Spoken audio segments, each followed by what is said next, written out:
Coming back the other way. Ifatu Melifonwu. This is going to be over. Lions are going to win it. Lions are bringing the NFC North title back to Detroit.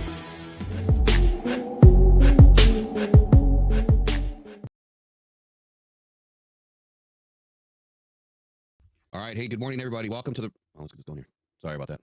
All right. Good morning, everybody. We're in the house. We're back. A couple technical issues this morning. So I've reached out to Streamlabs, man. They're doing some investigations for us to figure out what is going on their end. But we've had some feedback issues. So I apologize this morning for the slow get off, but we're here. We're ready to get it done. And good morning, Eric. How you doing today? Oh, fantastic. It's Jersey Reveal Day.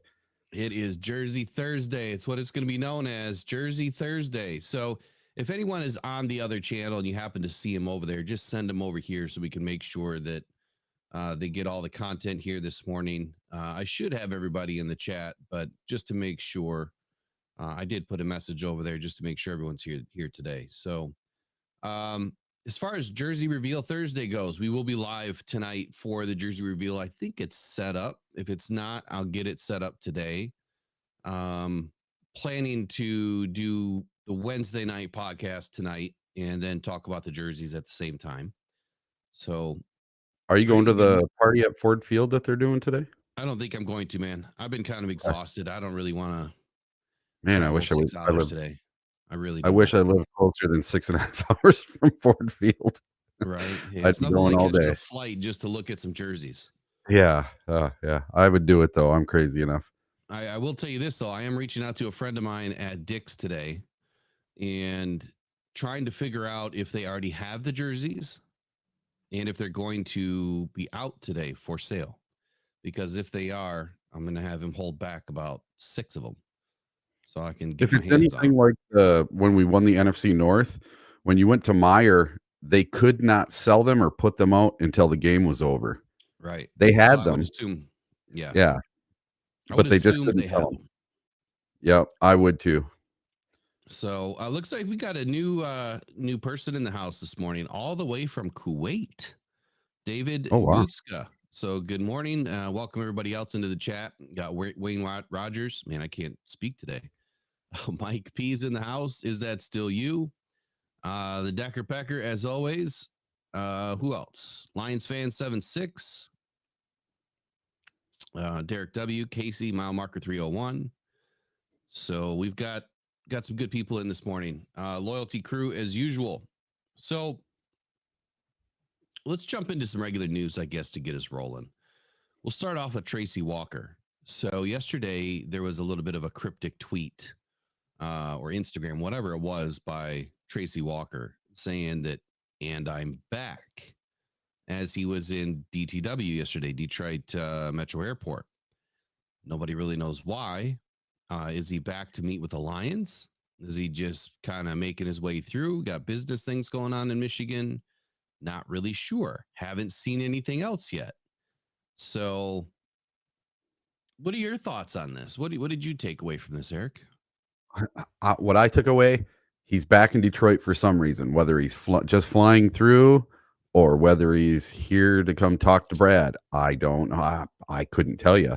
But in my opinion, if the Lions were to bring him back as a backup, no issue whatsoever as a backup.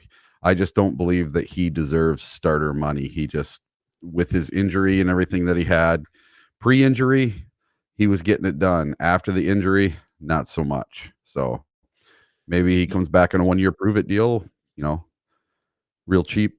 That wouldn't bother me at all.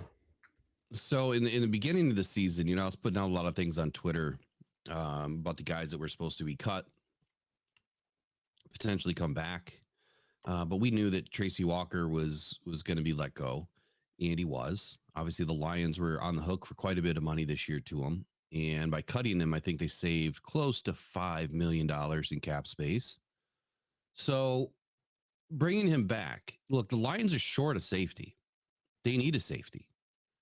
They need 2 safeties, to be honest with you, to round out the roster before we get to camp at least, but for the season. So bringing him back, I mean, someone that knows the defense well, I wouldn't be mad at it either. I think that, he didn't have a great year after that injury, like you said, to your point. Sometimes it takes 2 seasons to really fully bounce back from an injury like that. I mean, we've seen it. Jameson Williams, was one. He took a little bit. Obviously, Jared Goff spoke to some of that yesterday, and we'll get into some of that as well. We'll see what happens. Rob Brown, whose volume's too low, buddy? Which one?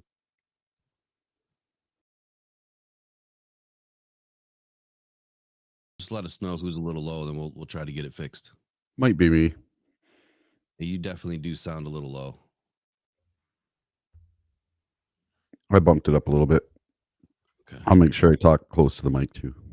Yeah, but did you bump it up on the Roadcaster on the main volume, on the computer volume, or did you do level? I just gave it two extra dBs. They're saying mine's low. That would be a first. I'm usually the one that's hot. Oh, right. Wow. We'll turn mine up just a little bit. Mine back down. Let me know if it gets a little bit too out of control. So next up here, we'll talk about Cameron Sutton just briefly, because this is where we get to end it. We get to end it with Cam Sutton. Look, he has totally evaded, at least so far, major criminal issues. So this one I'm surprised with, but I'm not surprised with. I think, for someone that's gone through this, for the first time, Cameron Sutton got a big break. And I think that's the break that, they're talking about in this diversion program, where obviously the former Lion, Cam Sutton, entered a pre-trial diversion program to resolve his domestic violence case, according to the court records. Sutton had entered the Batters Intervention Program April 8th, according to the Hillsborough County, Florida records, which show he isn't allowed to have weapons or firearms and will have to undergo a mental health evaluation. Obviously can't have any contact with the victim. From what I've gathered, what I understand about this, he'll go through this program before they get to, the full court case. And if he successfully completes it, he's going to get a diversion, pretty much, where this will be set aside. Doesn't mean that the victim doesn't get, any damages or anything that's not owed, to her, whether it's through a civil case or whatever. But that's it. This is going to wrap up Cam Sutton. So I won't be talking about him ever again, unless something crazy happens and he comes back to the Lions, which I highly doubt. His, in my mind, his career is done, but him as a person, in my mind, is done for what he did. And wish the victim nothing but the best. So anything you want to add to that? I just wonder what the whole salary issue is going to be come June. If we're going to get some of that money back, if he gets to keep it all, what's going on with that? Be kind of interesting to see what happens money-wise with all of it. Yeah, so money-wise, we're just not going to know. I know the Lions had filed, at least speculated, or was reported that they had filed a grievance with the collective bargaining agreement or the NFLPA, one of the two, can't remember which one, to get some of this money back, because he obviously broke his contract. And we won't know about this for a while yet, I assume, but whatever happens. I think it's best that we just don't have a player like that on this team, infecting this team. Whatever happened, we'll never know the real story. It is what it is now. I think the Lions just move on and they'll be fine. I mean, it's just one player. It's just one contract. I think they'll be fine.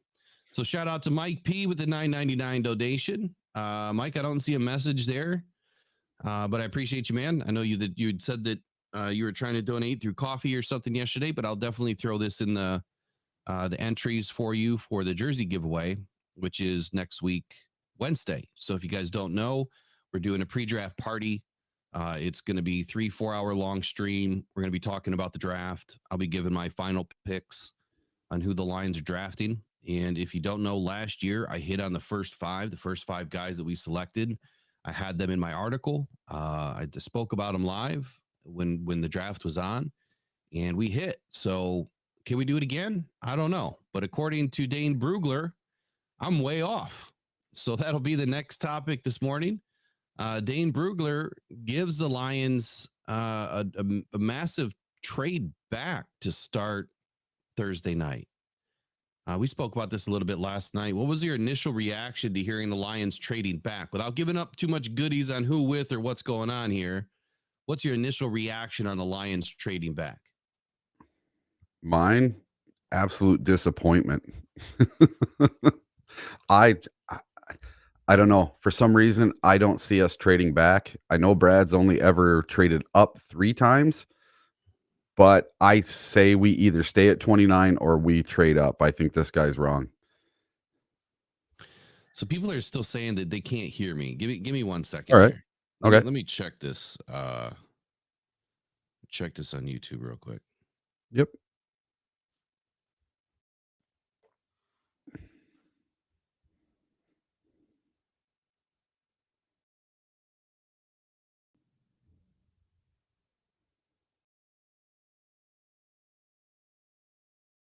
Okay, Wayne Rogers says he can hear us both fine. So does Justin G.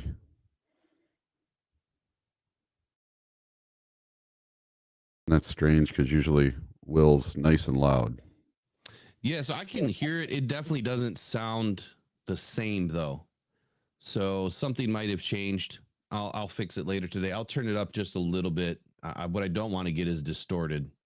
Yeah. But I'll turn it up just a little bit more.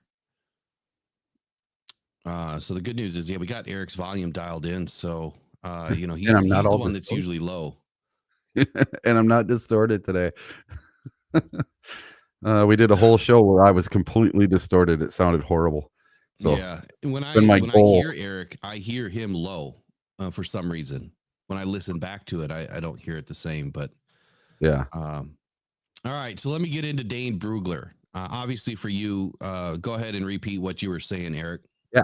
So I'm saying it would be like it's stabbing me in the heart if we get to the first round, get to pick 29, and the Lions trade back with the Las Vegas Raiders for chump change.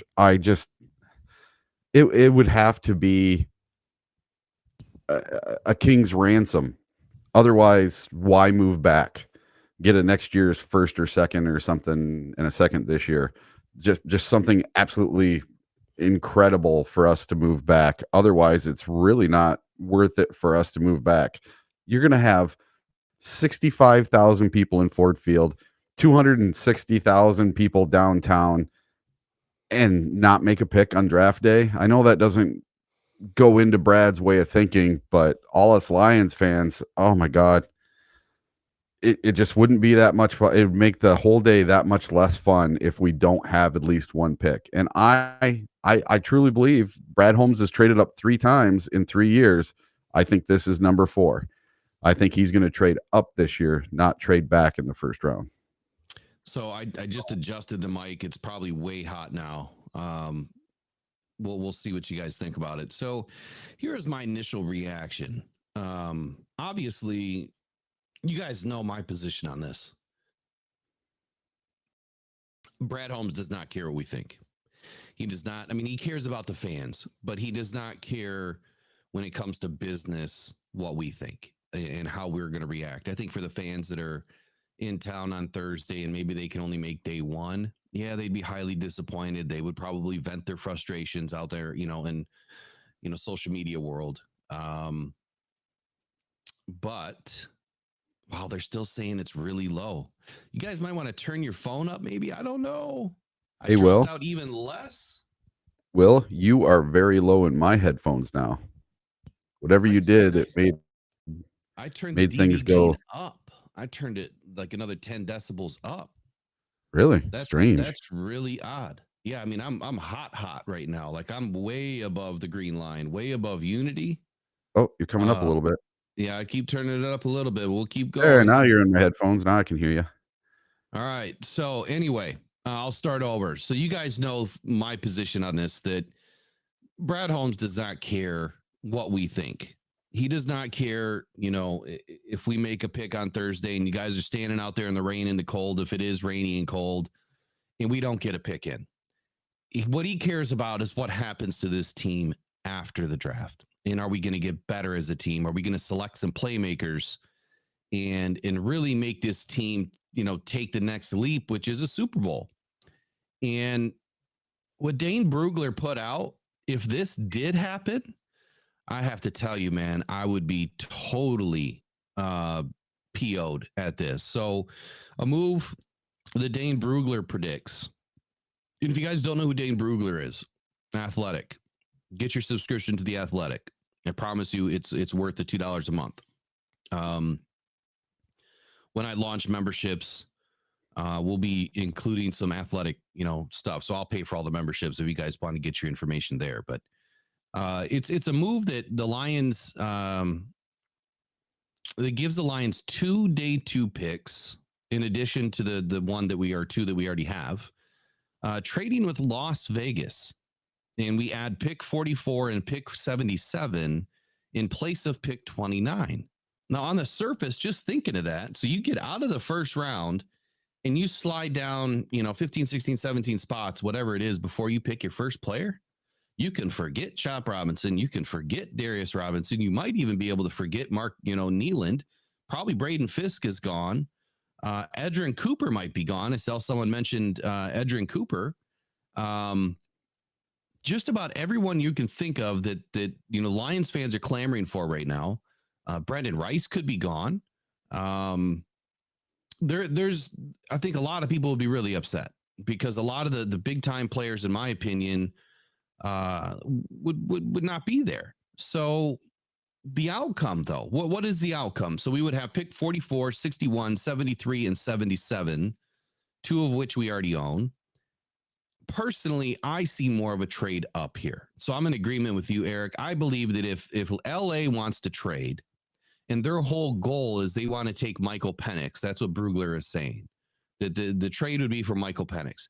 So I think that the wise thing for LA would be to, or Las Vegas, would be to trade back to 29, add more picks from the Lions, still get Penix, but the Lions end up where again? Pick 12. We know that spot well. So let me review the picks this morning. Let me get into what Brugler's talking about here, because when I tell you guys these picks, you're going to be like, no way. Ain't no way, no how that this is happening. So at pick 44, where the Lions would be selecting their first player, and I wouldn't be mad at getting this guy, just not our first pick. Zach Frazier, guard center out of West Virginia, would be our first pick, according to Brugler here.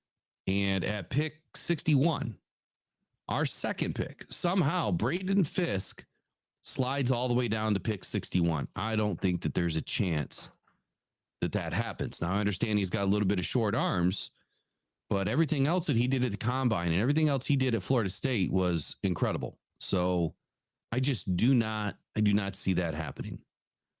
At pick 73, the Lions would then grab Jalen Polk, wide receiver out of Washington, the guy that I kept talking about the other night when we were doing the mock draft, who I said, I don't know who this guy is. That's the guy we grab. So it figures the guy that I don't know, that's the guy we take. I just don't see it happening. Do I see a wide receiver in her future? I do. But I don't think it's Jalen Polk, at least not yet. And then our fourth pick would be Kaylin Carson, cornerback out of Wake Forest. Now, look, Kaylin, I believe, met with the Lions. But I don't know if Kaylin Carson is, pick 77 material. But I think that's the other thing that you're going to have to understand, too, about Brad Holmes is he gets the guys that he wants. He doesn't care where he picks them, right? I think everybody knows that. At the end of the day, here's what I would like to do. So what's your knee-jerk reaction to those players in that trade and kind of what goes down there, Eric? Yeah, the Polk kid, that's the same thing I said to you last night. Who the heck is that? I'd never heard of him. I know he played for Washington now, and that's it. He played in the national title game, played with Penix, so he's got to be good if he's playing on a national almost championship team. Made it through the playoffs and everything, so he must have got a few catches here and there. I didn't really look into him. I had no clue who he was. And if Zach Frazier was our very first pick and all the way halfway through the second round or 3/4 of the way through the second round, I wouldn't be too happy. And I know a lot of people are going to be downtown on Friday, and I don't think they'd be all that happy either. No, I really I don't believe think so. we have to go defense in the first round or second round to start this thing off. We got to do some defense. Wonder if this Our chat defense is way was behind. Keep going. I think Keep it going, is. Sorry. Yep. But yeah, I think towards the end of the year our defense started coming on a little bit, but I think that was more scheme than the players, and we really need to add some talent to this defensive depth and to the starters. We have to get a couple of spots. We got to get a corner. We got to get an edge or a guy that can go edge and D tackle and get one more safety. Even if we do bring Tracy Walker back, we have to shore up that unit. We can't have people going off for 200 something yards 2-3 times against us. Jefferson and Lamb just went nuts on us. We can't have those games. We can't. It's inexcusable and it has to stop. We were only 3 points away from tying it up and going to the Super Bowl. We need to shore up that defense a little bit. We got to get that 3 points somewhere, and it should be 7 or 10 points per game, not just 3. We really need to shore up that defense. So I would agree that defense obviously is a big, it's a big needle mover for a lot of people. The thing that I'm hearing though, the word on the street is defensive edge is no longer top pick for Brad Holmes. That's it might be one of the third or fourth positions that he potentially would address.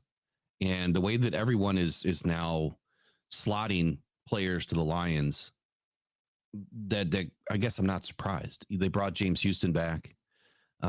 There is a ton of positivity surrounding this Davenport kid.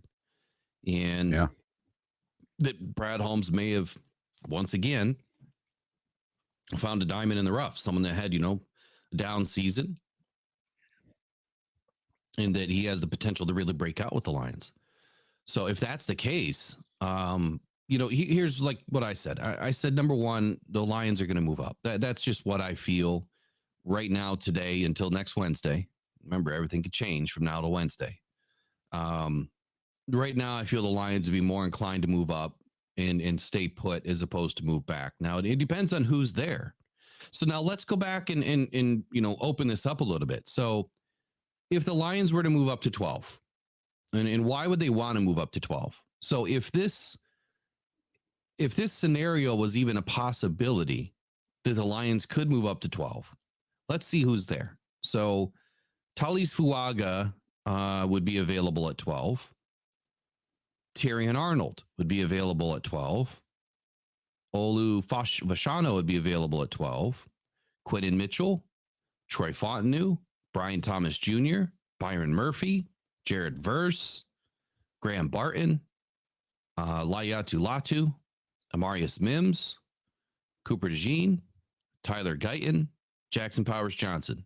So I'm not going to go forever back because I think just going that far back, Chop Robinson, obviously, Kool-Aid, Darius, they'd all be available. I don't know if Darius gets picked as high as 12, but so just looking at where Dane Brugler selected all of these players, I swear it looks like he gave everybody the right player based on their team needs other than the Lions here. So, and I don't understand it. I mean, I just don't see the Lions. Let's go to 29 now. So let's say that the Lions, they're at 29 based on who was picked. Instead of trading out, who would be available? Well, obviously, Michael Penix would be, Jordan Morgan, Jerzon Newton, Adonai Mitchell, Lad McConkey, Kingsley Suamataia, Chris Jenkins, Patrick Paul, Keon Coleman, Marshawn Nealand, TJ Tampa, Enos Rakestraw, Darius Robinson, Mike Sainristil, the Mike Hall Jr. that just visited the Lions. And then the Lions pick at 44, according to Dane, and take Zach Frazier. So out of all of those picks, or all of those players that are available, Rook Ororo, Edrin Cooper, I have to believe that the Lions would not want to trade down and take an opportunity missed here on not selecting a game changer. So any of those names pop off to you that you would rather have versus Brendan or, over Frazier? Yeah. At 44? Well, at the 12th pick, Jared Verse. And then at the 29 pick, the guys you were talking about, was Kool-Aid one of them? Oh, yeah, he's there. He's there like at 26 at or something 29, like Kool-Aid all day. He's a little bit better in man than just zone. So, and then, well, Kool-Aid might be the best man cover corner in this draft. He's better than Terrion Arnold at man. Yeah. Terrion's more of a cover corner. My position, that's my opinion. I think it's shared with some of the others. According to this, though, Kool-Aid goes off the board at 28. So that could be why he's thinking the Lions are potentially going to move back, because Chop's gone at 27. Nate Wiggins is gone at 26. Kool-Aid's gone at 28. Jackson Powers Johnson at 25. Jared Verse at 19. Byron Murphy at 18. Brian Thomas Jr. at 17. Quinion Mitchell at 15. So maybe that's why he's thinking the Lions, walk back off of 29. So let's go to pick 44. So if this trade did happen, instead of taking Zach Frazier, who else would be available? Well, let me take a look here. Troy Franklin, Cooper Beebe, Junior Colson, Roman Wilson, who just visited the Lions yesterday, Javon Bullard, safety, Jatavion Sanders, tight end, Peyton Wilson, linebacker. I'm not high on Wilson, by the way. His knees scare me. Christian Haynes, guard, Edrin Cooper, linebacker, Rook Ororo, defensive tackle. So Braden Fisk, Xavier Legette, Andrew Phillips, Max Melton, all those players would be available. And then even at 61, where he's got Braden Fisk going to the Lions, you still have players like Xavier Legette, Andrew Phillips, Max Melton. Who else? Brandon Dorlus, Adisa Isaac, Dominic Pooney. Who else? Devontae Walker. So that's another one.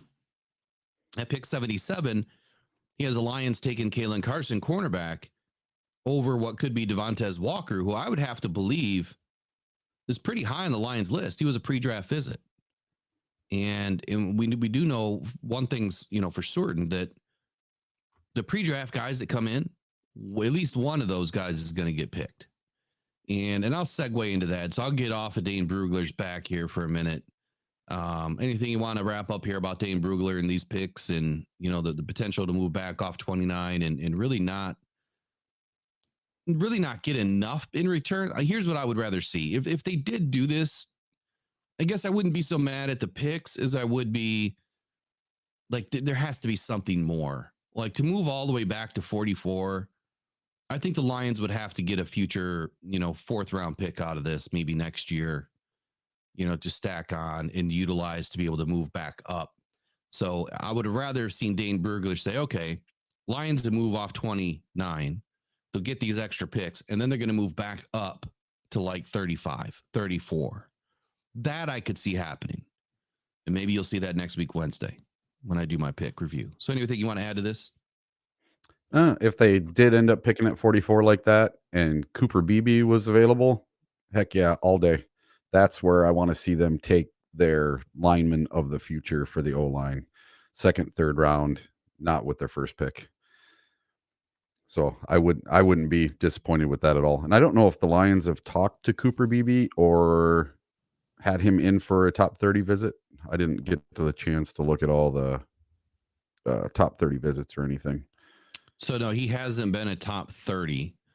And quickly going over the top 30, who's JPJ? I think that the name's been thrown out there before, but I don't know who JPJ is. I think he's talking about Donovan Peoples-Jones. No, they're still talking about the draft here. Oh, okay. So anyway, going over the top 30 visits. I guess we'll talk about one real quick, but actually I'll come back to him. Oh, Powers Johnson, I got you. I just think that there's too many solid, game-changing type players that are sliding ahead of him. We may not see a center guard, go before 5 or 6 tackles. There's just too many really good tackles in this draft. I think that's why you're seeing him him slide down the draft a little bit. I didn't have Jackson Powers Johnson off the board until almost 24 anyway. But we'll see what happens, next week, Thursday. So talking about top 30 visits. So I made a comment a couple weeks ago that I was really surprised, or may have been last week, that I was really surprised the Lions have not utilized all of their top 30 visits. Remember last year when Brad Holmes said, I only had 14 first round grades? That's all he had. He wanted to get in and get out of that draft and get the guys that he wanted. He didn't care about anything else. He just wanted to get the guys he wanted. Didn't care where he picked them. He only had 14 first round grades. And that was it. Now he's been asked this year how many first round grades he has, and he has not answered. He's declined to answer. So the Lions last year only used 14 of their top 30 visits. And out of those 14, the Lions drafted one player. Remember who that was? No. It was safety Brian Branch. That was the one player we got. So I would assume, a lot of these players that, are on this list from last year, more than half of them were first round grades. More than half of them look like they were selected in the first round. But we got Brian Branch. So let's just say the math stays the same this year. We've now visited with 15 players in the top 30 or top 30 visits. Maybe one of them gets selected. Who is it? Safety Sion Vaki, Nia Maya Pritchett, Kalen Carson, Enos Rakestraw, Andrew Phillips, Terrion Arnold, Quantez Stiggers, Kool-Aid McKinstry, Jerzon Newton, Christian Boyd, Michael Hall, Nate Lynn, who we'll talk about here in just a moment, Marshawn Nealon, Roman Wilson, or Giovanni Manu. Out of those 15, this goes out to you in the chat. Who do you think out of those 15 top 30 visits, which one do the Lions draft in 2024? Kool-Aid. Kool-Aid. That's who you're going with? Kool-Aid. I've been on Kool-Aid the entire time. Since before you and I met with each other down at the combine, I was on Kool-Aid. Well, we can tell, man. You got the blue ring around your lips. It's still there. Oh, I know. I'm drinking it all goddamn day. Oh, I'm Kool-Aid all the time. I can't wait to have a brand new Lions jersey that says Kool-Aid on the back. Right. I mean, you can still get one. You could just be a custom one. Yeah, but I want one that, if I get a McKinstry jersey, it's actually going to say Kool-Aid on the back. I'll get it custom done up. So I can't talk today. Wayne Rogers put a quote in here. It says Lions general manager Brad Holmes on the idea of trading down with the draft in Detroit. And direct quote. So I'm going to quote Wayne here that he's got this accurate, that's accurate for us. According to Brad Holmes, says we have to do the right thing for the organization. If it happens, hopefully our fans will forgive us. I don't think he could have said it any better. But I think that tells you that Brad Holmes is fluid, right? I mean, he's, again, to what I've said a million times over, Brad doesn't care, but he cares. He doesn't care because it's football business first. It's Detroit Lions #1, right? We're not gonna forgive him if he makes a bad move and it blows up in our face and it affects our season, right? That's where he won't be forgiven. But if he makes a great move and it turns out later that it really helped our season, fans are gonna love him that much more. And I think that's what really matters here. Look, just let Brad Holmes do what he's gonna do. I don't think that he's failed necessarily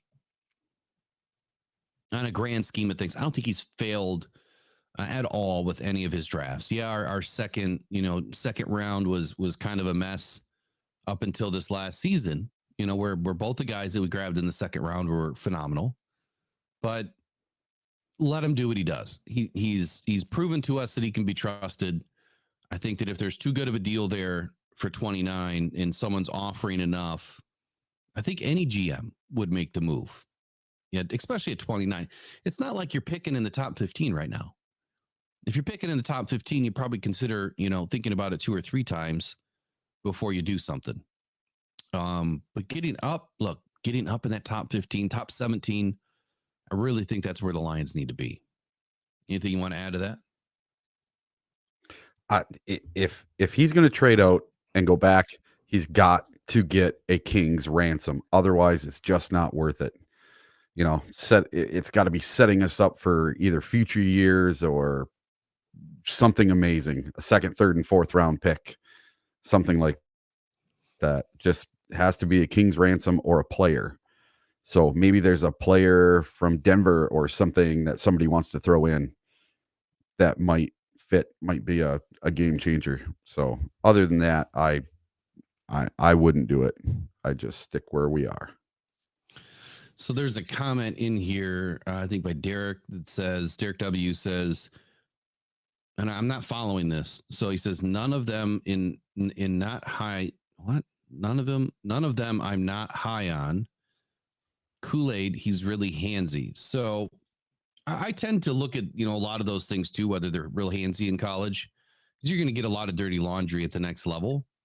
The difference, I think, for some of these guys is coaching. And there's been plenty of guys that have entered the league that are really handsy in college that are just fine at the next level. Christian Gonzalez, extremely handsy.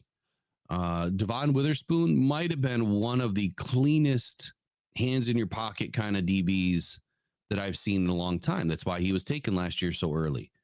But Christian Gonzalez, I mean, he had a phenomenal season last season when he was on the field. He really wasn't that handsy. I think it's really just a transition from college to the NFL and then getting the right coaching and the right development that'll help some of these guys. So I wouldn't worry too much about it. I think you have to watch the good things that they do too. And did a lot of the handsy plays, turn out to be their highlight plays? If that were the case, then I would say to be worried about it. If they're committing a penalty at the same time, putting the good tape together, I would worry about it then. Absolutely. Tracy made a comment in here talking about DPJ, how we balked up this last offseason. Did you see the picture of Donovan Peoples-Jones? Yeah, I did. He looks huge. Like he almost looks too big to play receiver. Yeah, he looks kind of Megatron-ish, in that picture that I saw yesterday. Which would be nice. I mean, we need that big type receiver. Maybe they told him bulk up some and we're going to start throwing you the ball, buddy. Well, I do believe that, there's a much bigger opportunity, here in 2024 than there was in 23. And I guess I'll transition to that now. We're talking about Jared Goff. So Jared Goff had a interview yesterday. And in this interview, he had mentioned a few things. One, here, let me pull up my notes here. One, he had mentioned how where he was asked about Donovan Peoples-Jones. He was asked about, Amon-Ra St. Brown, who I guess Amon-Ra St. Brown is not in OTAs right now. He's not in the workouts for whatever reason. But he's not worried about Amon-Ra St. Brown at all. They have too much chemistry. He's not worried about, St. Brown being here, and they are voluntary. So he could be anywhere doing family things. I wouldn't read into it too much. But DPJ, is he set to have a breakout season? That's going to be a question that he's going to have to answer this year. I think that there's, good conversations warranted around it. We know that Goff does one thing very well, and that's prepare, right? He does a lot of things well, but prepare. And the thing that he had said yesterday is having a full off season with DPJ is going to help the both of them. The fact that they bring somebody in mid-season is really hard to develop that chemistry and really hard to develop a rapport with them to get them, to the next level on the field, working together, making big plays. So the fact that he's coming in, he's going to have a full off season. I think that we're going to see DPJ light it up this year, more so than he has in his past playing days in the pros. I think that he's going to have a phenomenal year. Maybe not 800 yards, but I think that he's going to have a phenomenal year as long as he doesn't get hurt. As long as he stays healthy. So I think that also speaks volumes to Jameson Williams. Why was Jameson Williams a little bit slow to go?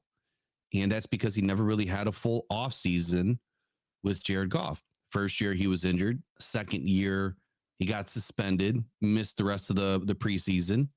So I think that that's, the bigger reason why is not having enough time working with Jared Goff in the offseason programs.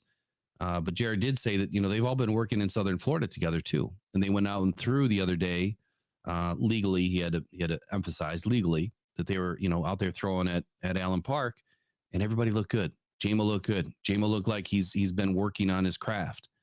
So that's exciting. I hope that Jamo has been working on it. And it's exciting to hear from Jared Goff that he's excited to finally have all of these guys in for a full off season. So what makes you excited, Eric, about having these guys ready this year, and maybe what kind of a bounce back season we could see from DPJ? Yeah, what a comeback and redemption story that would be. All the Michigan fans here in Michigan and all the Lions fans that, root for Michigan, having Peoples-Jones come back home, play for the home team, Michigan, the Detroit Lions, and have him be a success story. You would see some DPJ jerseys out there in the crowd if he becomes a starter. Wouldn't that be amazing? And same thing with Jamo.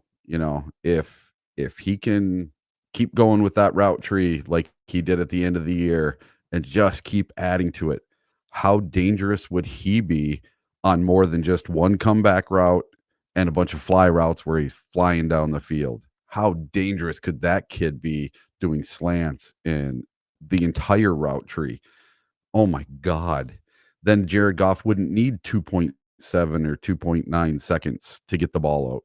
He could get it out much quicker with someone who is that much faster. So now we have one person in here saying the audio is not balanced. So I don't know what's going on this morning. We had 90 people tell us that audio is off. I was too low. I turned it up, and then now we're unbalanced. There's one person saying, so I'm going to turn mine down just a little bit. We'll have to do a recording after we jump off and get it in lockstep. It's tough. It's tough to balance, two different systems, different types of microphones. But I think Eric, you have a Shure coming today or something too, don't you? So we're gonna have to rebalance Mine's gonna be it all the same as yours. Yep. Yeah. Mine will be exact same thing as yours. We'll do the same settings, everything. So we'll both sound amazing. All right. So what do we have here in the chat? So Peter Van Larhoven believes DPJ is working on his next contract. I would say so. Hopefully that next contract remains in Detroit. If he has a good season, he gets an opportunity to remain in Detroit. What I envision out of DPJ is a lot like what you see.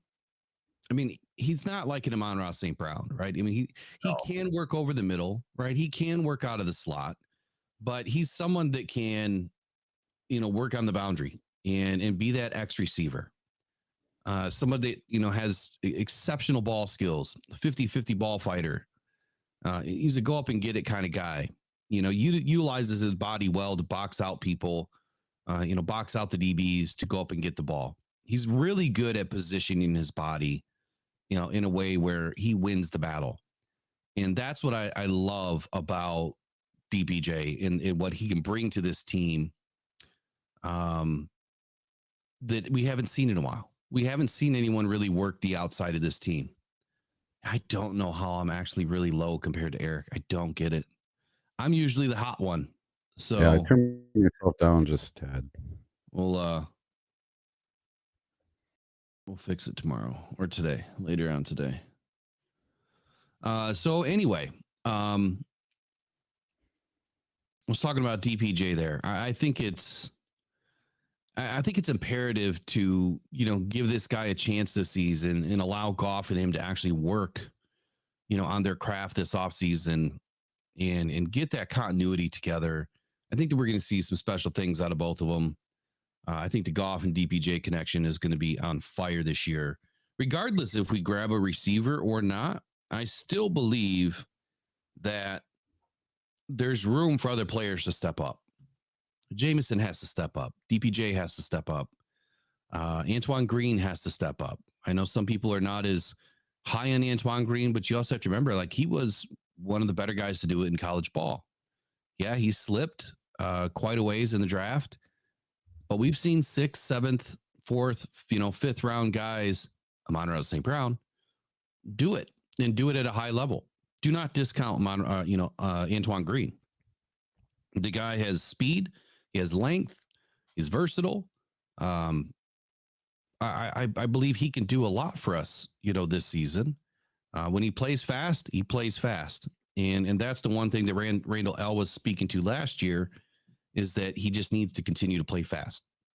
And I think that when he understands the route, he understands the play, he plays fast. When he doesn't understand something, he slows down.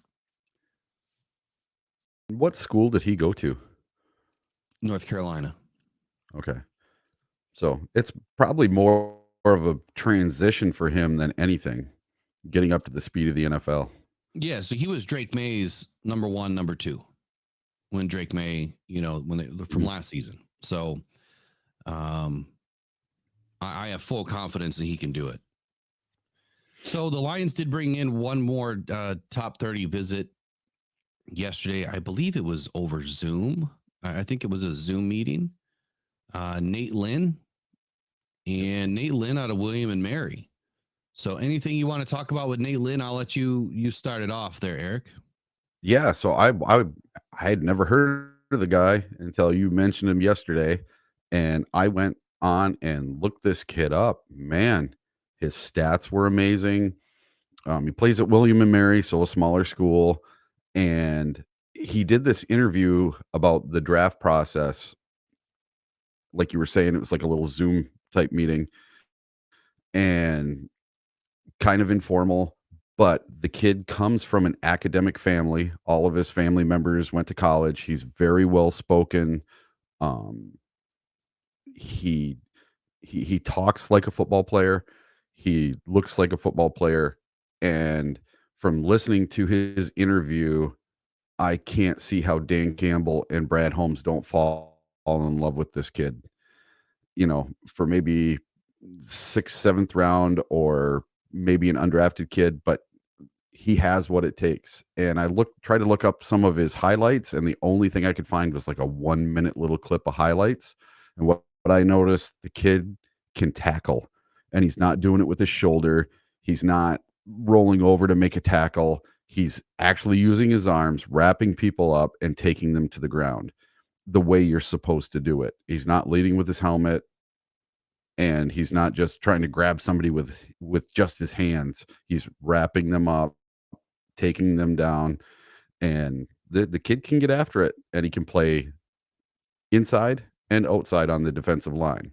So there's another Swiss Army knife for Brad Holmes and MCDC to go. So look, I believe in that there's parity here with him being a former teammate of Colby Sorsdahl. And having to go up against Colby Sorsdahl, and I'm sure Colby knows a lot about, obviously, a defensive lineman when he's playing offensive line. William & Mary, small school, absolutely. But the guys that play at William & Mary are pretty intelligent dudes. I mean, it's a prestigious school. And just about any offensive lineman that's ever come out of William & Mary has done pretty well in the NFL. There's not many, but the few that have, pretty darn good players. And it's because of the mental side of the game. We know that Brad Holmes and Dan Campbell love the grit factor, right? The it factor, the X factor, all the different factors that you want to, have and see in a player. But it's also the brain factor. These guys have to be intelligent. And to be able to play defensive line or offensive line, you have to have that mental aptitude to allow you to understand the defense, understand the offense, and then put it together on the field with your skills. Do I think that this guy is going to get drafted early? Absolutely not. Do I think that he's someone that could fall, outside as a UDFA? Probably. The question is, why is Brad Holmes continually, looking at more players, for the defensive line, and they're not early draft picks? I think it's telling us something here that potentially Brad Holmes is looking at taking, some of these guys after the draft to help, round out this roster that he's trying to build. We may not see an early defensive lineman, but to grab somebody like this here, I've got some, got a few highlights here. One thing I was going to say about this kid too, he played baseball for William & Mary also. So he's two-sport guy. So that might be kind of good. So I'm not going to put any audio to this, but if you watch, he'll come around the back end and he'll be behind the quarterback on this play. The guy he uses his power and swat. His first thing is the ball, popping that ball out. So he was the leader in what, Eric? Wasn't it forced fumbles or something like that? Yeah. He had like 23 forced fumbles. I can't remember. I don't have my little sheet from last night, but he tore it up for William & Mary. I don't know what division that is. FCS. Yeah. So I can honestly say I've never seen a William & Mary game before. No, I haven't either. But I want to go back to, these first couple of highlights here, because the way that he bends and gets off the edge there, that's elite. Now, who he's going up against, obviously not elite. Is that Michigan State right there? I think that is. I can't tell. I think they did play Michigan State last year. He was out wide there. There again. Now on that one, obviously he missed his assignment on that one.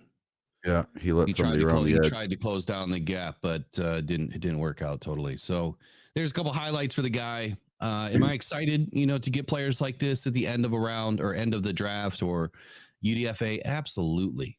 I think that these guys all have a place on this team. There's 30% of the league is made up of UDFAs. Brock Wright spoke to that yesterday. How, his landing with the Detroit Lions was the best thing that's ever happened to him. And he felt like the best place for him was in Detroit. He had no clue that the Lions were going to be matching this deal. It was falling in the last 2.5 hours, left on the clock. And the Lions finally put in the match offer. He loves Detroit. He's happy it was matched. Best decision he ever made was signing with the Detroit Lions as an undrafted free agent.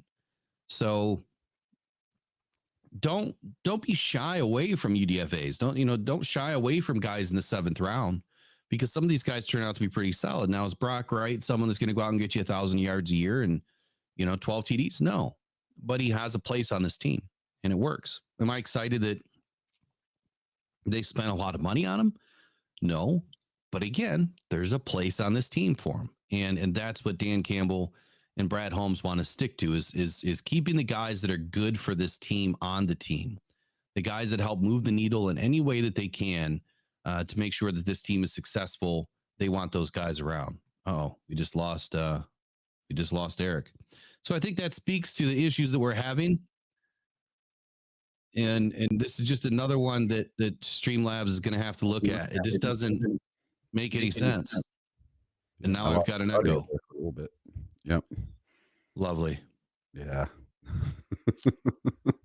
So let's talk about Decker for a moment here. Sure. Anything you want to add on Brock Wright before we move off? Yeah. So Brock Wright let a little something leak yesterday during that interview. The Lions' slogan for this year, it takes more. So it takes more because you need to get that extra 3 points so you can get your butt to the Super Bowl. It takes more. And my two buddies and I that we watch all the Lions games together, they always call the Brock Wright play the wide open, where he starts over on the right or the left side. He does a block real quick, and then he leaks across the field, and he's wide open. They throw him the ball, and he goes for a bunch of yards like he did against the Jets. And it seems like 4 or 5 times a season he gets that play. And now they're using the same play with Sam Laporta. We call it the wide open. And we're just screaming at the TV, wide open, wide open. And I that's the one reason I love Brock Wright is that play right there. So you're talking about the play where he went for like a 50 some odd yard touchdown? Yep. Okay. I just got an email back from Streamlabs, so hopefully we'll be getting onto this today and get it fixed. If not, I'm switching platforms like quick. I have to before the draft party because I cannot have issues. At least I know it wasn't me this whole time. So, you spend a boatload of money on a computer to find out it wasn't your computer. But you know what? The computer was needed anyway. So it is what it is. But whatever. We do what we have to do to try to make this the best possible experience for the fans, because that's what it's all about is you guys. This is a fan-supported channel. It always has been, one of the best sponsored and supported channels by Detroit Lions fans. And that's why we're here, is because of you. So I can't thank you enough. You guys always show up. You guys always show the love. And that's why we're doing the things that we do here at Rocked on Detroit Lions. Next week, Wednesday, 4 jersey giveaway. Part of it, there's extra entries built in. You guys have probably seen the video. If you haven't, there's a video in the video, tab under the YouTube channel that talks about the entries. If you donate through Super Chat, if you donate through the Buy Me a Coffee program, you get extra entries for 2 of the jerseys. It's always free to enter. So we adhere to all the YouTube rules. It's always free to enter. But if you want extra entries, that's how you get extra entries. Just show up and be live with us next week. And the extra entries, I have to do this wheel thing, obviously. And I'm going to put a couple of, splits in there for people in the chat. So it'll have all the people in there that have their entries in. And then I'm going to have little slices in there for people in the chat. And then we got to pick somebody in the chat, and it's going to be numbered. It's going to be a whole thing. So as long as you're live with us, you'll have an opportunity to win what should be a brand new 2024 Detroit Lions jersey. You'll be able to take your gift card right there that day and go buy your jersey online, so you can be one of the first to have one. And that's why we're doing gift cards, to make it nice and easy. Might have a couple of smaller gift bags to give away too that we'll be working with Eric on. We'll surprise you guys on Wednesday with that. What time on Wednesday is that show? I think I put the start time at 6. Okay. I think I put it at 6. It should be listed on the YouTube, but I'll double check and make sure that everything's the right way, because I planned it like 2 months ago. I put the thumbnail up. So everyone knows I might miss the first hour or two. I'm going to get a signing by Jahmyr Gibbs, so maybe I'll pop in at the end. There you go. We just got to make sure we get Bono set up. Mm-hmm. So Decker was also in the interview yesterday, media availability. It was nice to see the Lions do that yesterday. He simply talked about bigger goals, right? The Lions came up short, but now it's time to work harder. They've learned from their mistakes, of going from what was a blowout to a loss. You shouldn't lose those games. We know that. He felt the Lions matched up well with anybody that they were going to play in those 2 games, whether it was the 49ers or anybody in the Super Bowl. he felt like they would have won that game, or at least they matched up well. Decker did have offseason surgery, though, and I found this interesting that he's been suffering for quite a while. You know, we didn't hear about this. We didn't know about this. He had a stress fracture in his foot. He had some sort of let me get to my notes here. I swear I heard him say deltoid, but that wouldn't make sense to me. Isn't your deltoid up behind your shoulder? Not in your foot? I'm not sure. I think it is. But he had a stress fracture in his foot, a ligament transfer and repair, bone spurs that had to be cleaned up, something he's been dealing with since college. So he'll be limited in spring training here, but he should be full go by training camp. And here's the one thing that I'm not surprised at. A lot of fans think for some reason the Lions are going to move off of Taylor Decker and use him as, a trade on draft day or whatever to be able to get these extensions done. What have I always said? There ain't no way that that's going to happen. It's not going to happen. And Decker confirmed it yesterday that the Lions and Decker have been in his camp have been working on an extension. The conversations have started. He wants to finish his career as a Detroit Lion, and that's what they're working on right now. So you can expect that Taylor Decker will be here for the long term. How much that contract is, I don't know if it's really going to break the bank. I don't think it is. I think that they're going to be able to work out something that is manageable.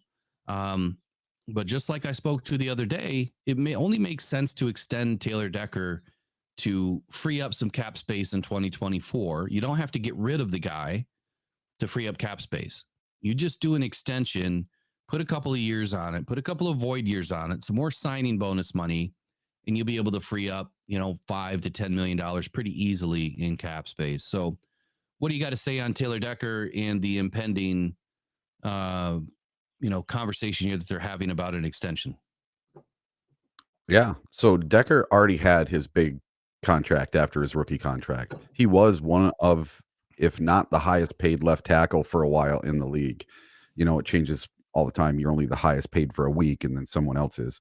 But he had that big left tackle contract and now he wants to stay here. He wants to retire a Lion. So I do think we're not going to get a hometown discount, but I don't think he's going to get top left tackle money either. It's going to be somewhere in the middle. And it's only going to be a 1 or 2 year extension, which is fine. See how he does this year, see how he does next year, and then assess after that. But I wholeheartedly believe, just like we talked about the other night, that Decker is going to retire a Lion. Yeah, I'm hopeful they'll get a deal done. Has he fallen off a little bit? Maybe. But I think now that we know that he's been dealing with a foot issue this whole time, that's what offensive linemen deal with. They're constantly getting their feet pounded on, stomped on, ankles twisted. I mean, you name it. They rely on their feet just as much as a running back or a wide receiver does. I mean, you're playing football, you need your feet. But to be able to anchor, right, to be able to have good footwork, you got to have feet that work. So it'd be interesting to see how much this surgery really helps Taylor Decker bounce back. Wayne Rogers has an interesting comment in here. He says, Brad Holmes last year, he and Dan Campbell were lone wolves and liking one player that they drafted, but most of the team wanted someone else. I asked if he would share who, but he politely declined. So that was posted on X by a Lions reporter, according to Wayne Rogers. So if I understand that correctly, that means that Dan Campbell and Brad Holmes like somebody that they drafted, and they were the only ones that wanted that player. So I wonder who it was. I think I'm going to take a guess. Broderick Martin. From last year. Yep. I think that's the one. I could only imagine that, maybe I'm wrong, right? Maybe I'm way off, but I can't imagine that it wasn't Sam Laporta. I can't imagine, or that it was Sam. I can't imagine that it was Hendon Hooker. I can't imagine that it was Jack Campbell, Jahmyr Gibbs. Maybe Branch. You got Antoine Green, Branch. I don't think it could have been any of those guys. I think Antoine Green is, I mean, first of all, 7th round. I mean, at that point, who cares, right? But at the same token, some 7th rounders play lights out and they have good careers. I just don't view the last couple rounds as, rounds that could really help out your team immediately, but you do get lucky. And I think I have to be careful there because there are some good players that do come out of later rounds. I mean, I've spoken to that, but it's few and far between. What people focus on is, well, look at that player. He did it. Well, look at that player. He did it. Okay. That was 2 out of the last, 3,000, 2,000? It's very few and far between. I feel it would have been Broderick Martin. I really do. I really, really do. Anyway, possibly Campbell. I don't know, Wayne. Could be. Branch was too good a value where we got him. Absolutely. But even more so, I think that his play on the field was excellent. So we're going to open up the last half hour to chat questions. Whatever you guys would like to talk about, statements that you have. I know I haven't done a great job this morning at getting into the chat. I wanted to get a lot of this out today. But let's open it up to you guys. And anything, Eric, that you would like to add this morning. I think there's one more topic from you. So while we're waiting for some chat messages, Sure. You wanted to talk about the over-unders or the betting odds. Yeah. I found this interesting. So why don't you go ahead and run us through it, man? Yeah. So on the Detroit Lions, DraftKings has what the Lions will take with their first round pick, the odds of each position. So at number 1, in the best position this is the position that they think the Lions are going to take, cornerback at plus 135. So if you were to bet $100, you'd win $135. And in second is offensive lineman. And then you had wide receiver, defensive line or edge, safety, tight end, linebacker, quarterback, running back, and then kicker, punter, long snapper in last place. And that's at plus 20,000. So $100 would win you $2,000 if the Lions picked a kicker or a long snapper with their first overall pick. But I truly believe that Vegas thinks that we are going to take a corner. And what did Brad bring in for his top 30 visits? 7 or 8 corners. It kind of makes sense. We need a corner. We know we need a corner. If for nothing else, some depth and start having our own homegrown guys instead of having free agents come in. So we can do it a little more like the Packers, where we're getting our own guys, not just buying players. So if I understand this correctly, and let me speak to it, I guess, for a moment. I'm looking at this chart here. And Ryan Van Valkenburg, I'll come back to your question in just a moment. DraftKings, right? So they're expecting the lower the number means the higher the probability that it happens. So plus 135 is obviously lower than plus 20,000. So cornerback at plus 135, offensive lineman at plus 275, wide receiver at plus 300, and defensive line or edge at plus 300. So those are lockstep tied, wide receiver, defensive line as the third overall pick in the first round, like the third option. Yep. So this means it's going back to what I just said this morning to start the show. The Lions are potentially not going to address defensive edge at all in the first round, maybe 2 of this draft. Yep. In cornerback, which is what I've been saying now for months, unless they do a trade up to go after somebody like Verse, which again, that'll come out next Wednesday. We'll see what I have to say. Is kind of what they're thinking. That cornerback is number 1. And look, this is not rocket science. Okay. I've done the analysis. We've shared the analysis. It's simple. Brad Holmes is not hard to figure out, but he's extremely hard to figure out at the same time. I just went based off the analysis of what he's brought in. And over the last 4 drafts, if you look at the players he's brought in, he's going to draft those players. As long as he can find a way to get to them, moving up and down the board, he's going to draft those players. So what I'm going to be watching during this draft is I'm looking at our top 30, our combine visits, all that. Do we have an opportunity to grab this player? Is that player still there? Have they fallen a little bit? That's where Brad's going to make his move. So without giving away too much, I think that you've brought in, what is it, 9 or 13 corners now? I think 13 corners and save some crazy number. Wow. He's going to draft one. Where? I don't know. Maybe I do know. Maybe I think I know. But I really don't know. Nobody really knows. But according to DraftKings, that's our first overall pick, with offensive lineman being a close second, and then wide receiver or defensive line being tied for our third option. And then there's a big jump. You go from plus 300 all the way to plus 2,000 at safety and tight end, and then linebacker. So yeah, corner looks like it's going to be our first player. So Ryan Van Valkenburg had a question in here. What do I think about Zach Frazier? I think I've been both sides of the fence on Zach. I don't view Zach Frazier as a first round pick, at least right now. I don't. His arm length it's close. You know, I think he's got 32.5-inch arms, but he's got big hands, like almost 11-inch hands. 6'3", 313 pounds. I'm trying to pull up his stuff here. So 6'3", 313 pounds, 32.25-inch arms, 10 7/8 inch hands. So when you combine the hand with the arm length, obviously that's a little bit more intriguing. I do like Frazier. I mean, I'm high on his ability. I just don't think that he's a first round talent. Second round, take him all day. Pick 61. If he was there, take him all day. He won't be there at 61. I do like him. I just don't like him as a first round talent to the Lions. And if you were to bet it, it'd pay pretty good.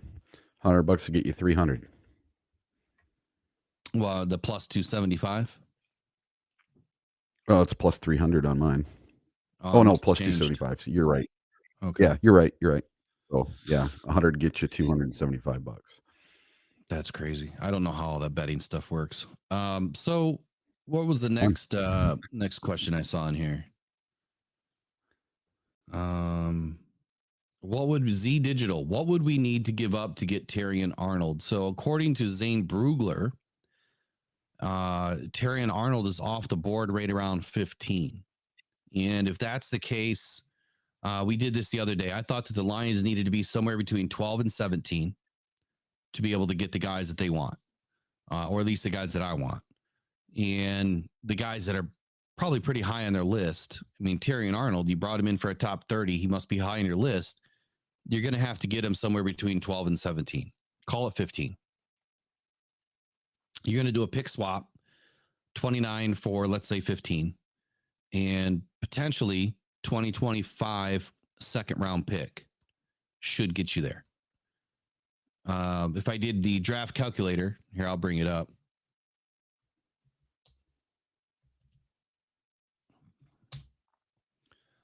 I do believe that a team is going to be looking for a little bit more than that. So you might see, 29 for 15 and a second round pick next year. Let's just call it 55, assuming our Lions are going to have a pretty good season.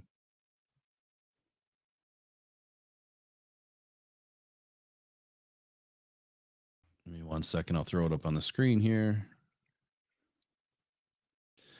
So right there, 29 and 55 for 15, you're giving up 14% of draft pick value to make that move. But I don't think that a team is really going to want to settle for just one pick.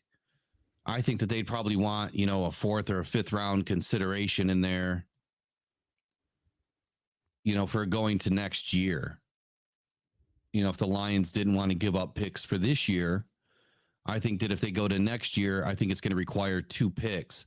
Now, said another way, I do believe that a couple of third round picks could do it. You could see. I mean, what's our first 5th round pick number? I can't remember. Oh, no clue. You could see a couple of thirds. Let's look at a couple of fourths even. They could come off the board to somebody. I just think it's a little bit late of a pick to trade to try to move up. I think it would be unflattering to whoever you're trying to trade with. But let's just say a 3rd round pick, and you'd be, let's just go Lions at 85. Doesn't quite get us there. We're a little bit short. That would be a great option for the Lions if they could somehow swindle somebody to do that.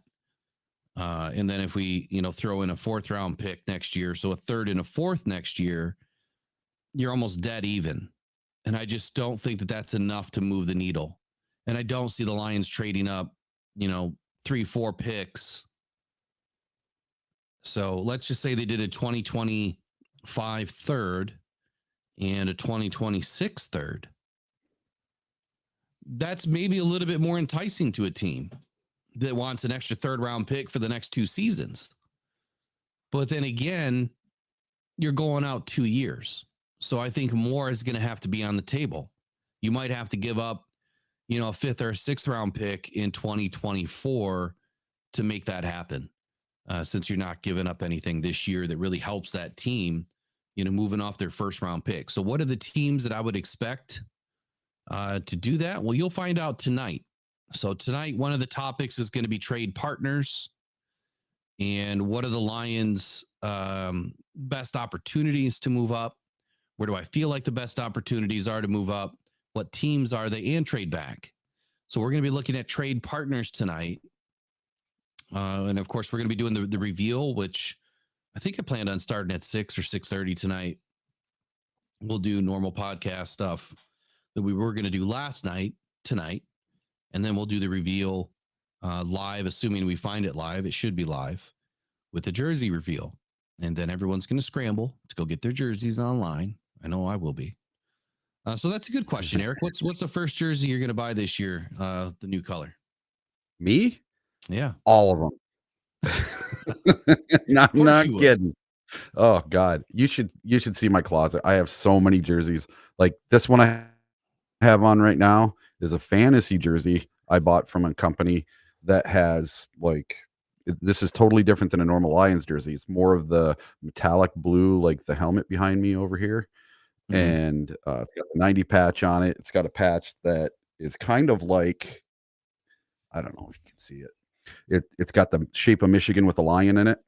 And the stripes are different on the things. This still says, this one says Lions on the sleeve, if you can see it.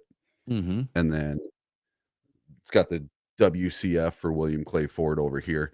So it's a little bit different. I don't know if our new jersey is going to be anything like this or not, but maybe this kind of a color scheme, maybe this kind of a different tweak to it, and I would not be surprised to see some stars or some stripes on it, a little more than what the Jets did. It's going to be fun. And yeah, I'm definitely going to have one of all the draft picks from last year. I'll definitely be getting one that says Kool-Aid on it if we draft McKinstry. Oh God, I want one so bad. I might just make a Kool-Aid jersey anyway, because I'm always drinking the Lions Kool-Aid. That's right. Yeah, but my number one that I have to get very first, I'm getting a Jared Goff in each of the 3 colors that they're putting out.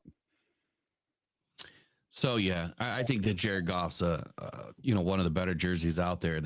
Could be the number 1 seller this year. Between him and Amon-Ra and Aiden Hutchinson, those will be the top ones off the board, I believe. And then obviously our rookies, whoever we get in the first round potentially may not have a first rounder.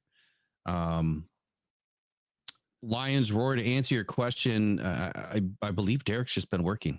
I haven't heard from him this week, so I believe he's just been working, not able to make the show. I have to follow up with him to figure out what's up, because I haven't heard from him. So anyway, as far as there was another question in here. Where did it go? was about Kool-Aid. I think the question was, so I guess put that in the comments here, or in the chat. What is the first jersey you guys are going to get? With the new jersey color. But the question was Kool-Aid. Does Kool-Aid fall to 29? I have to be honest here. I don't think he does. I don't think Kool-Aid falls. I think he comes off the board just before 29. I think that he's probably 27, 28.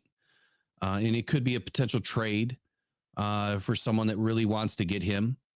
I believe, again, this is just my opinion, handsy or not handsy, he's played a lot more man than he has, cover corner. I think that's why you see a little bit more hands, because he's man to man more often. Not going to discount the fact that he's a little bit handsy, but I think that Kool-Aid is probably one of the best cover corners in this draft, if not the best. Man press corners in this draft, if not the best man press corner in this draft. And I think that there's a lot of teams with his size, prototypical size, good speed. I really think that there's going to be a lot of teams that want his services. I think what pushes him down is the fact that there's a lot of tackles that are going to be taken. Otherwise, I think Kool-Aid is off the board much earlier. If the Lions really want a shot at him, I think that they're going to have to make a move to 25. And this is, pre-Wednesday talk here, but I think they're going to have to make a move to 25 to get Kool-Aid if they really want him that much. But again, if they want Jared Verse, they're going to have to move up to probably 12 or 15.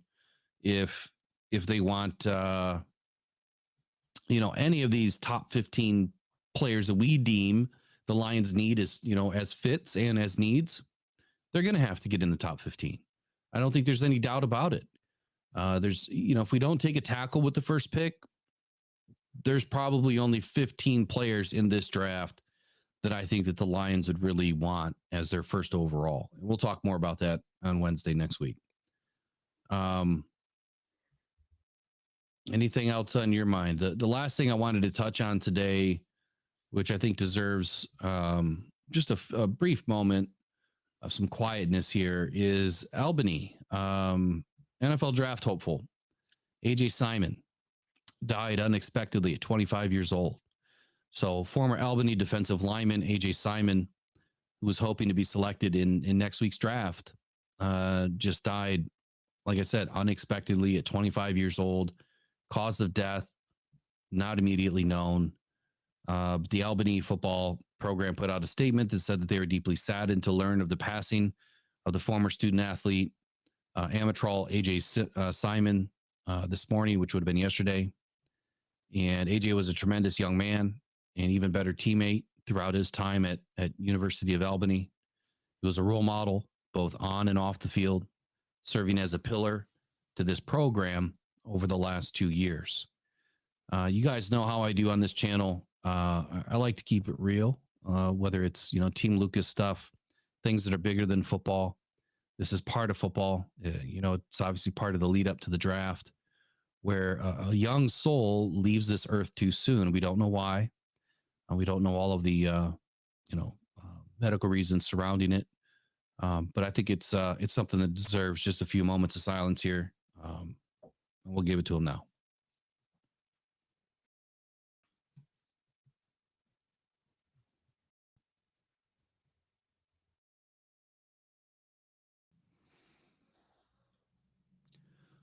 All right. So, may AJ Simon rest in peace, man. It's tragic. It's unexpected, and shouldn't happen, man. People often die too early in this world, and it hits you. It hits you. So, anything else you want to finish with yet today? I'm going to check the chat one more time, see if there's anything popping. Yeah, there's a good question in there. Is there a Lions player who could be traded to get draft capital? And that's from answer 14. I don't know as we would trade a player for anyone. I just don't see it. I know that there's been some rumors that I hear about from other channels, but like there's some people that have posed things in the chat. Like Lions are trading for this corner or for that corner, and it's not happening. Is there a player the Lions could move off of? So I think the first thing you look at is the contract. Like, where are they at in their contract? And I think that's why people started with Taylor Decker. You know, a little bit older, definitely not too old for football, you know, age, but big contract, 19 million. You know, I think that would be the number one player that people were looking at as far as a trade to get rid of that cap.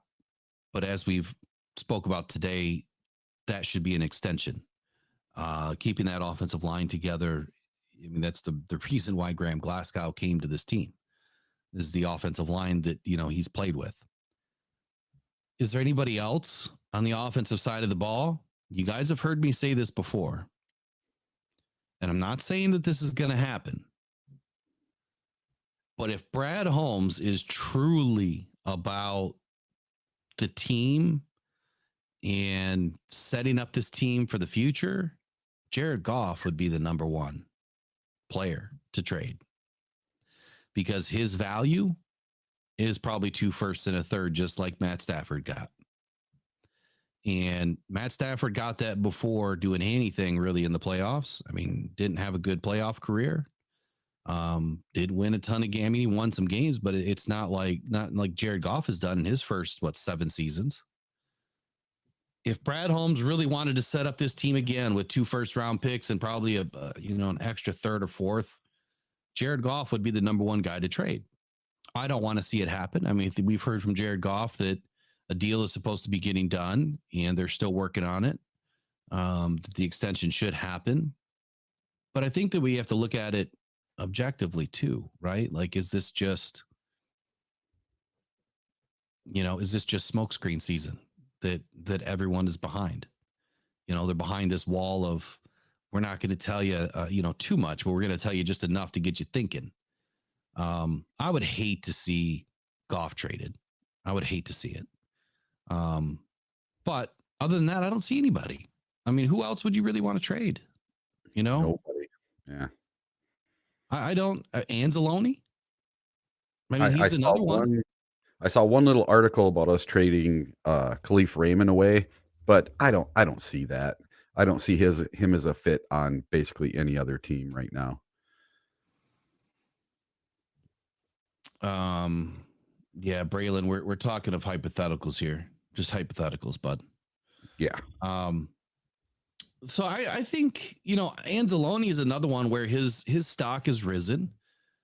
He's had a couple of back-to-back seasons, tons of tackles. He plays well, even fighting through injury, plays well. He's another one, but I don't see it happening because he's too much of a leader of this defense. I think when you start to remove your leaders, that's when the team starts to crumble. You'll start to have more problems than solutions, I think, at that point.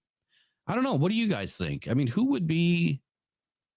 That's a good point. My marker 301 says trade Goff is to lose ticket sales. Yeah, exactly. Mm-hmm.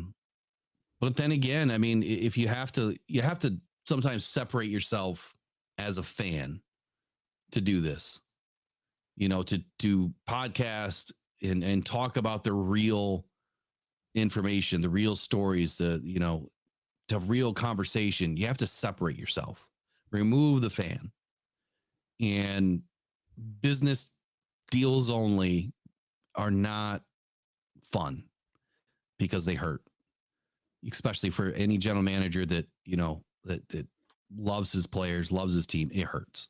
And sometimes you move on from players that you don't want to move on from. So it does happen. I just don't know if I see anybody. I just don't know if I see anybody that would really move the needle for me. So that's it. That's it for Rise and Grind Morning Show, Thursday, April 18th, 2024. Eric, as always, thank you for joining the show. Yeah.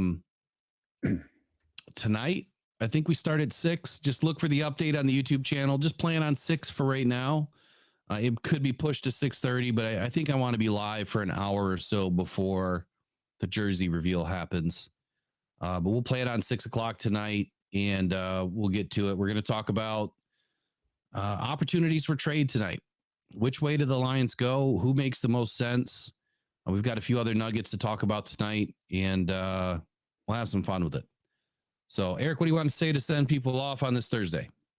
Well, I got one little thing I want to ask you. So, the Detroit Lions put out on their Twitter last night that they will not be live streaming the jersey reveal. So I don't know how we're going to be able to see the jerseys. Is it going to just be available on one of the retailers, or we're just going to have to wait for pictures and stuff from the Lions at about 7:30? Who said they weren't live streaming it? I saw it on X last night, or either X straight from the Detroit Lions, that they would not be live streaming the reveal party at Ford Field. So I guess you'll just have to wait and see who I have on the inside then, huh? Yeah. So I will definitely be tuning into your show tonight and putting in lots of comments and stuff, and putting in my order to whoever has the jerseys. Try to get one super fast. Yeah, I think there'll be plenty available. I can only imagine. So here's a couple of things on the jerseys. The two colors didn't match up for me, and now I see today or late last night, someone also noticed the baby blue color and how the decal of the Lions helmet does not match the pants. I can't imagine that they would make that big of a mistake. Yeah. The blues don't match at all. Yeah, I noticed a few things in that video that I think they're just trying to throw people off. All right, so let me throw this in here. This is Fox 2 real quick. We'll end on this. I'm sure we already lost a bunch of people thinking we're closing down the show, but yep. All right, we'll end on this real quick. So we still got 55 people watching. Okay, let me blow this up a little bit. So you notice how the blue on the left is more of a, I don't know, it's almost baby bluish green. Yeah, the Honolulu blue. Well, that the right side looks more like Honolulu blue, which is hex code 0076B6. 0076B6, I think, is the hex code. Matter of fact, I use it quite a bit. I use that color a lot, and it doesn't even really look like blue half the time. But this on the right side to me looks more of, I don't know, like a steel blue, but the left side looks like a baby blue, North Carolina blue, Panthers blue. I mean, what is it? And that could be just the angle of the camera, could be the camera settings. You can make the same exact jersey look a million different ways just by the way you photograph it. Oh, absolutely. The angle and the lighting and what aperture you're using on your camera, what ISO you're using on your camera. Because I've seen where I take a picture of the exact same rock with 4 different phones or 4 different ways or in 4 different lighting, and it looks completely different. So on the next snippet here, you have what we're accustomed to is this blue and then the white, which I think look phenomenal. I mean, I think the whites always look great. Whites with a white helmet would be off the hook. Yeah, I think that's all they had. Oh, I didn't mean to pull that off. Shoot. Hold on a sec. I wanted to play this little video. And then they put that video out last night with the Ford Bronco and the Lightning truck coming and pulling into Ford Field. And I'm guessing those are the colors maybe for the helmets. That's what I'm hoping anyway, that the one helmet is our, blue that we had from last year with maybe a little tweak to it, like Rod Wood said. And then hopefully our alternate helmet is white is what I'm hoping for. I know a lot of people are rooting for a black helmet, but I think a white helmet. A third alternate helmet? Yeah. So I'm thinking our white helmet with all white jersey, all white pants. I think that would just look amazing. Yeah. I don't know. We'll find out tonight. Here's this video they did.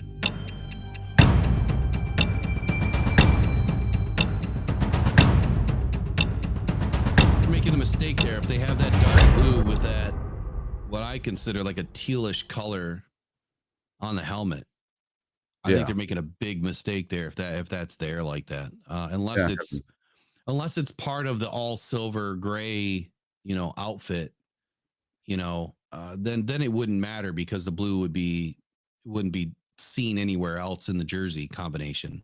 Well, other than the lettering, potentially. Yeah. So we'll see. There's supposed to be a gray upgrade. There's supposed to be stripes. I've heard stars. But stripes they're for retiring sure. the gray unis are getting retired, the color rush. So I didn't hear that. I heard they're making a change to it. Yeah. They're Yeah. updating it. Yeah.